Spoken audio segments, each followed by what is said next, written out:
welcome to the Girls Like Talk Show. Today we're interviewing Midna. Hello, I am Midna. Hey, Midna. No. Alrighty. So tell us a little bit about yourself. Like, how did you find out about Gorilla Tag in general? Well, it's a really funny story. This might be another question, but I have been working in the games industry for almost 8 years. I've worked at PlayStation, I've worked at Riot before, but what I did there was actually more like marketing writing. I did work with the community and like players and stuff, but I was looking for a change. I've been working at these really big companies for so long. I kind of missed what it was like working at a much smaller, more agile company, I guess. And actually, it was my nephew that introduced me to Gorilla Tag. I had no idea about it before. I'm very much like a PC gamer for sure, but I never heard. I was not really into VR because I actually have really bad. It's a known joke, I think, with the other AACs, but I actually have really bad VR motion sickness. I've been training up in immunity. I've been trying, so I have been working hard to try to be longer in game. But my nephew introduced me to it, and I'm like, oh my gosh, this is so cool.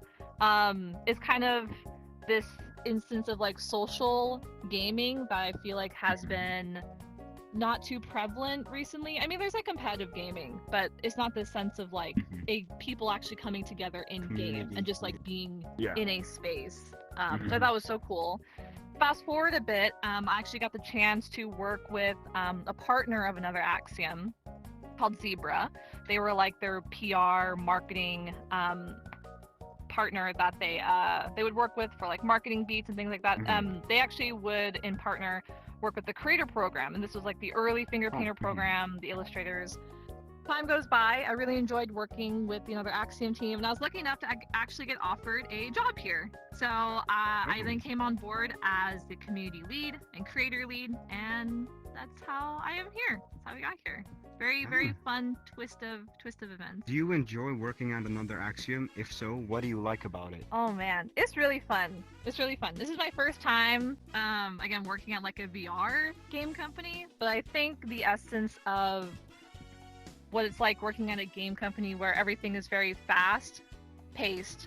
The teams are super passionate. It's a really small team, and I'll address this probably in another question, but it's a really small team of like incredibly passionate people who just love working on Gorilla Tag. They love the game, they love the players, and I think that level of passion and care I just don't see a lot in the industry anymore, or if I do, it's been taken up by like shareholders and things like that. So that's probably my favorite part, is that they just care so much. They're so passionate about what they do. They genuinely love what they do, and I think I can feel it. I think y'all can feel it in like everything that is in this world and in this game. So I would say that's definitely my favorite part. Although I will say it, being in the shop has opened me up to so many amazing creators who I love my AACs. So, I guess that's also another favorite part for me as well. Yeah. What's something about your job that Gorilla Tag community would be surprised to learn? Oh, it's really one person like running the creator program, and I think this kind of lends itself to like we are a really small team. Like there is probably like the three of us that are like man the whole ship. It's like me, Electronic, and Vanish. Ender has also been coming in and like helping us as well, but we're a really small team. So I think people get surprised about that, because with the size of the game and like the size of the discourse, like all our socials, you'd think we're a much bigger company, but no, we're pretty small. We're doing a lot of it by ourselves, which I think lends up to why we're able to do a lot of things very quickly, but at the same time we're also working a lot, which is fine. It's fun. I wouldn't have anything else for the world, but I think it is a good fact is that we're just really we're like a powerhouse team, but we are very small. Small but mighty. What do you think makes the Gorilla Tag community different from other VR communities? That's a really good question. I think a lot of other VR communities, they tend to lean a little, it's such a mixed bag, because when you talk about like UGG and Animal Company and like Geeps, yes, they do lean younger. But I think the heart of it, compared to like something like a VR chat or Rest in Peace Rec Room, is that the community here is not only younger, but they're so passionate, and VR gaming to a degree is like all they've known, which it was very new to me, because I've come from PC gaming community, which all types of ranges like World of Warcraft, League of Legends, Valorant, Final Fantasy. It's just such a range of different like types of communities. But here, in this one particularly, there's such a strong sense of community between all aspects of this giant community that is Gorilla Tag. There's incredibly strong artist community, really strong mappers community. There's the creators. There's people that are just casual that just hop in with their friends. I think that aspect alone, the fact that you just want to hop in and just chill with your friends, is what makes it the most unique. That this is truly like a third space in VR that I just don't think has really been replicated, and really, you know, the degree of success that I've seen with Gorilla Tag specifically. In your general opinion, do you feel that the Gorilla Tag community is heading in a positive direction, or are there still areas like of improvement? Definitely. I think with everything, nothing will ever truly be perfect. The community as itself within gaming is always evolving as new ages come in, as older people leave who are in the community for a long time, newcomers come in, people from other communities come in. So it's just constantly an ever evolving thing. However, I think, especially recently in the past year, we've been, you know, we in the community team have been trying to make a lot of improvement on transparency, communication, getting devs involved, getting them interacting more with the community. So we're making a lot of positive steps, but there will constantly be this sense of evolution because the community just keeps growing. Like even from last year, the game has grown tremendously from last year, as it has from 2 years ago, as from where we were like 5 years ago. Like just 5 years ago, Lemming was just like in Discord, playing the game like in private lobbies with a couple of people. Now, fast forward, the Discord has like over 500,000 people in there. The game still has millions of people playing. I mean, we'll never be at a point, in my opinion personally, where I'll sit there and be like, okay, this is how I like community. We're here. Like, we don't need to do any more changes. Like, this is it. No, because a part of it is, as the community evolves, we need to evolve and we need to adapt. We need to constantly be like thinking about how we strategize and how we do better with the community and how we improve. So I'd say we're definitely going in a positive direction, but there's definitely more things that we can and will be doing to help that forward positive momentum. What's one thing the community misunderstands about another Axiom?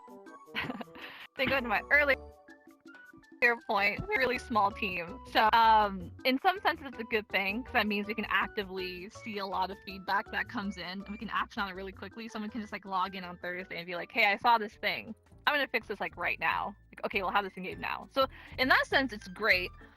On the other hand, when we come up to really big projects like Ghost Reactor, like a lot of the kind of big changes we've seen, it's just a really small team, so those things can take a longer time, or when we do launch them, they will need to have some reiteration because we just wanted to make sure, you know, it got out there, and then we can like reiterate based on feedback. But that is, I think, one thing the community, I would love them to just remember that, again, we're a really small team, the Gorilla Tag team. It's a very mighty team, but it is small, and we do the best that we can. But, you know, constantly, and it's because the team is so passionate that it works, and that, you know, we are definitely a well-oiled machine. But if things just seem a little delayed, or, you know, there's something that hasn't been fixed yet, just keep in mind we're definitely aware. We just don't have the bandwidth to address it just yet. What does another Axiom look for when they're choosing creators for their program? That's a really good question, and one I get a lot. So there's definitely a lot of factors to it, and it really depends on the tier. So as you know, we have, you know, the general another Axiom creator program, which I manage and lead. And that's like the AAC badge is really the base tier. And the reason why we introduced it is because we noticed there were a ton of really amazing creators, smaller, medium-sized, maybe those just who haven't been picked up yet, bigger ones, that just for one reason or another, you know, I won't say reasons, just aren't quite yet ready for the finger painter badge. But we still wanted to recognize them because they are a huge part of the community. Y'all are doing amazing work and they're putting out amazing content and really putting in the effort. The AAC badge was our way of showing, hey, this is like a YouTube check mark, or like, I don't know, like a Instagram like verification badge. Like, it's something we can give you guys to show that this is us recognizing you as incredible creators.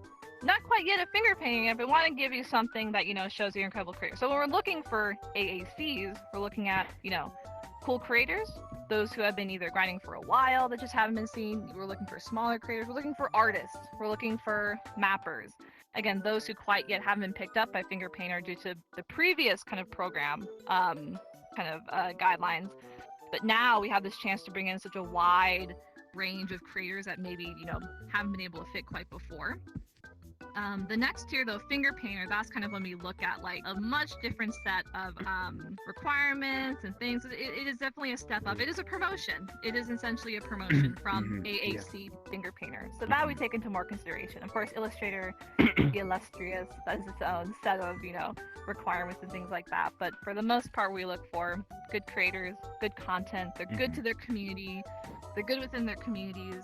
And that's really important to us. Hopefully after GorillaCon, I think we're very heads down with Gorilla. Her headset died, I think. No. Okay, so sadly, Midna's headset died mid question 19, so we couldn't finish the full interview. But we have done most of the questions, so that's gonna be it for today. Thank you so much for watching, and here's the last 5 subscribers. And we'll see you guys in the next one. Bye.